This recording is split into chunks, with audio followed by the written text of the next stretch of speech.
Hello વિદ્યાર્થી મિત્રો, સ્વાગત છે તમારું ફરી એકવાર આપણી કોન્સ્ટેબલ સ્પેશિયલ ટેસ્ટમાં. ઓકે, ગુજરાત પોલીસ કોન્સ્ટેબલ એટલે કે LRDમાં મલ્ટીપલ સબ્જેક્ટના ક્વેશ્ચનો એટલે કે એક કરતાં વધારે સબ્જેક્ટના મોસ્ટ ઇમ્પોર્ટન્ટ ક્વેશ્ચનો વિશે વાત કરીશું. તો ચલો ફટાફટ આપણે વિડીયો સ્ટાર્ટ કરી લઈએ. પ્રથમ પ્રશ્ન આવી ગયો છે કે પ્રથમ એશિયન ગેમ કયા દેશમાં રમાયેલી હતી? ઓકે, ફિલિપાઇન્સ, ભારત, પાકિસ્તાન કે જકાર્તા? તો સાચો જવાબ છે આપણું ઇન્ડિયા. સાચો જવાબ છે આપણો ઇન્ડિયા, એટલે કે આપણા ઇન્ડિયામાં રમાઈ હતી પ્રથમ એશિયન ગેમ્સ. ઓકે, અને કયા વર્ષે રમાઈ હતી? ઓકે, વર્ષ તમારે મને કોમેન્ટ બોક્સમાં જણાવવાનું છે. આવા જ જીકેના ધમાકેદાર ક્વેશ્ચનો આપણાને હવે કોન્સ્ટેબલની એક્ઝામમાં જોવા મળશે. ઓકે, તો આ બધા ક્વેશ્ચનો તમારે યાદ રાખવાના છે અને ક્વેશ્ચનના જવાબ પણ યાદ રાખવાના છે. ડન છે? ચલો, 2018ની કોમનવેલ્થ ગેમમાં રમતમાં ભારતે કઈ રમતમાં સૌથી વધુ સંખ્યામાં ચંદ્રકો એટલે કે સૌથી વધુ મેડલો જીત્યા હતા?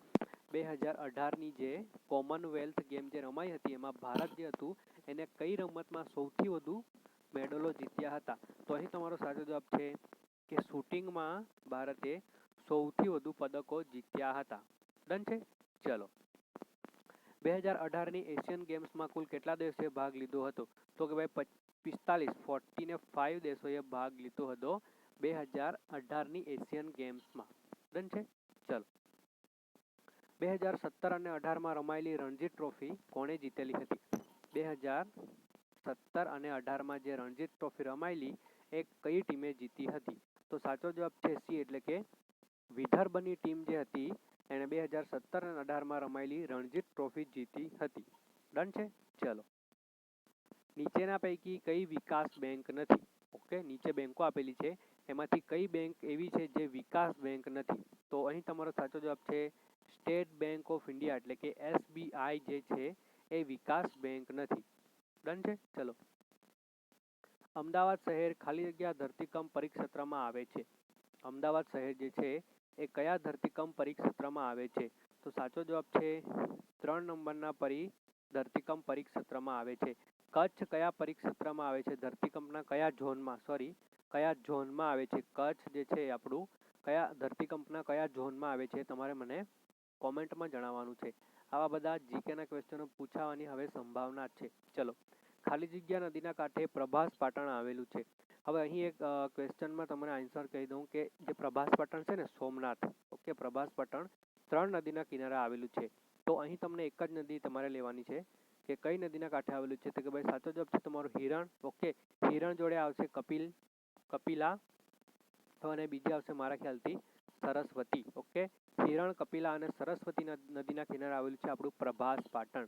તો ખાલી જગ્યા નદીના કિનારે આવેલું છે પ્રભાસ પાટણ, તો સાચો જવાબ છે તમારો હિરણ નદી. ડન છે? ચલો, ખાલી જગ્યામાં ખાન સરોવર તળાવ આવેલું છે. નીચે તમને સ્થળો આપેલા છે, તો કયા સ્થળે ખાન સરોવર આવેલું છે? ખાન સરોવર તળાવ કઈ જગ્યા આવેલું છે?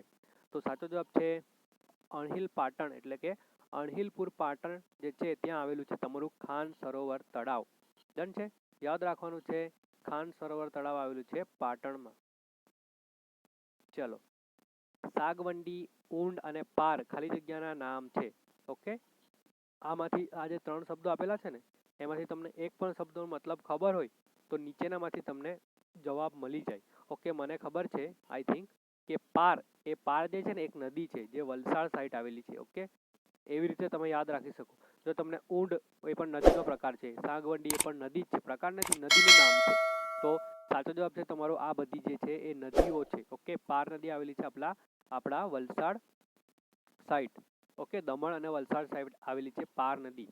તો સાચો જવાબ છે નદીઓ. નીચેના પૈકી કઈ માટીનો ઉપયોગ ઘર બાંધવાની ઈંટ બનાવવામાં થાય છે? ઓકે, નીચેનામાંથી કઈ એવી માટી છે જેનો ઉપયોગ ઘર બાંધવાની ઈંટ બનાવવામાં વપરાય છે? તો લેટેરાઇટ માટી જે છે, સાચો જવાબ છે તમારો એ કે લેટેરાઇટ માટીનો ઉપયોગ થાય છે ઘર બાંધવાની ઈંટ માટે. ડન છે? ચલો, ભારતના સંવિધાનના આમુખમાં નીચેના પૈકી શાનો સમાવેશ થતો નથી? આ આમુખ જે છે ને વિદ્યાર્થી મિત્રો, એ તમારે આખું ગોખી જ લેવાનું છે, કારણ કે આમુખમાંથી એક પણ ક્વેશ્ચન આવે ને તો આપણે ભૂલવું નહીં જોઈએ, કારણ કે આપણું દેશનું આમુખ છે એટલે આપણાને તો ખબર જ હોવી જોઈએ કે આમુખમાં કઈ વસ્તુનો ઉલ્લેખ કરેલો છે. તો અહીં ક્વેશ્ચન છે કે ભારતના સંવિધાનના આમુખમાં નીચેના પૈકી શાનો સમાવેશ થતો નથી? તો સાચો જવાબ છે કે ધર્મ અને ઉપાસનાની સમાનતાનો સમાવેશ થતો નથી. બી તમારો સાચો જવાબ થઈ જશે. ડન છે? ચલો. પછાત વર્ગ માટે રાષ્ટ્રીય આયોગ એ ખાલી જગ્યા છે. ઓકે, પછાત વર્ગ જે છે એ રાષ્ટ્રીય આયોગ માટે ખાલી જગ્યા છે. તો સાચો જવાબ છે કે વૈધાનિક સંસ્થા છે પછાત વર્ગો માટે. રાષ્ટ્રીય આયોગ જે છે એ પછાત વર્ગો માટે વૈધાનિક સંસ્થા છે. તો ડી તમારો સાચો જવાબ થઈ જશે. ડન છે? ચલો. નીચેના પૈકી કયા આધારે રાષ્ટ્રપતિ રાષ્ટ્રીય કટોકટી જાહેર કરી શકે છે? ઓકે, રાષ્ટ્રીય કટોકટી જાહેર કરી શકે છે. તો રાષ્ટ્રપતિ પણ કયા આધારે? તો સાચો જવાબ છે કે આંતરિક અશાંતિ જો થાય ને, આંતરિક અશાંતિ, તો રાષ્ટ્રપતિ રાષ્ટ્રીય કટોકટી જાહેર કરી શકે છે. ઓકે, આ કટોકટી જે છે ને વિદ્યાર્થી મિત્રો, એના આપણે એક સ્પેશિયલ વિડીયો મૂકેલો છે. તો એમની લિંક છે ને આપણા ચેનલના ડિસ્ક્રિપ્શનમાં નાખેલી છે. તો કટોકટીનો આ વિડીયો તમે એકવાર જોઈ લીધો ને, તો તમને કટોકટીમાં પછી કંઈ તમારે બીજું જોવાનું નથી. ગેરંટી છે આપણી કે કટોકટીનો આ વિડીયો જોયા પછી તમને કટોકટીના બધા જ ક્વેશ્ચનો સોલ્વ થઈ જશે. તો આ વિડીયો તમારે જોઈ લેવો, એની લિંક છે આપણા ડિસ્ક્રિપ્શનમાં. ડન છે? ચલો. સૌથી મોટા પ્રમાણમાં ભારતીય રેલવે દ્વારા વહન થતી એક વેપારની જસણ એટલે કે એવી જસણ એટલે કે વસ્તુ, એટલે એવી કઈ વસ્તુ છે જેની સૌથી વધારે પ્રમાણમાં ભારતીય રેલવે દ્વારા વહન એટલે કે માલની હેરફેર થાય છે? તો સાચો જવાબ છે કે લોખંડની સૌથી વધારેમાં હેરફેર થાય છે અથવા તો એના દ્વારા વહન થાય છે.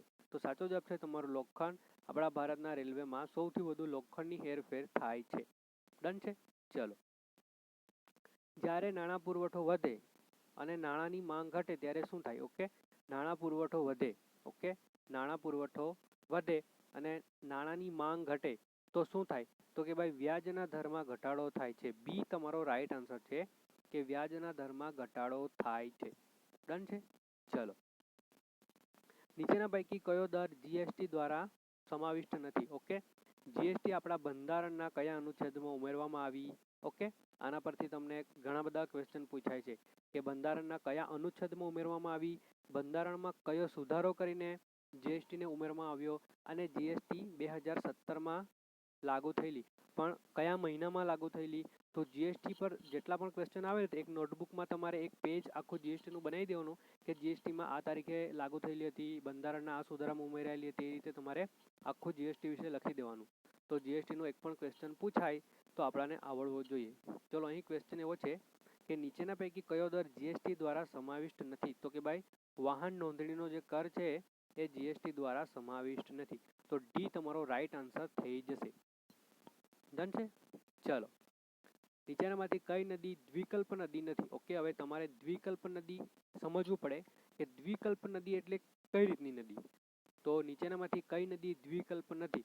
તો સાચો જવાબ છે કોસી નદી છે જે દ્વિકલ્પ નદી નથી. ઓકે, સી તમારો સાચો જવાબ થઈ જશે કે કોસી નદી જે છે એ દ્વિકલ્પ નદી નથી.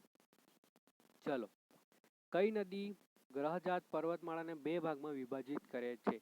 ઓકે, નીચે આપેલી જે નદી છે એમાંથી કઈ નદી એવી છે જે ગ્રહજાત પર્વતમાળાને બે ભાગમાં વિભાજિત કરે છે? તો સાચો જવાબ છે તમારો, સાચો જવાબ માટે એવું છે આપણે 50-50 લઈશું.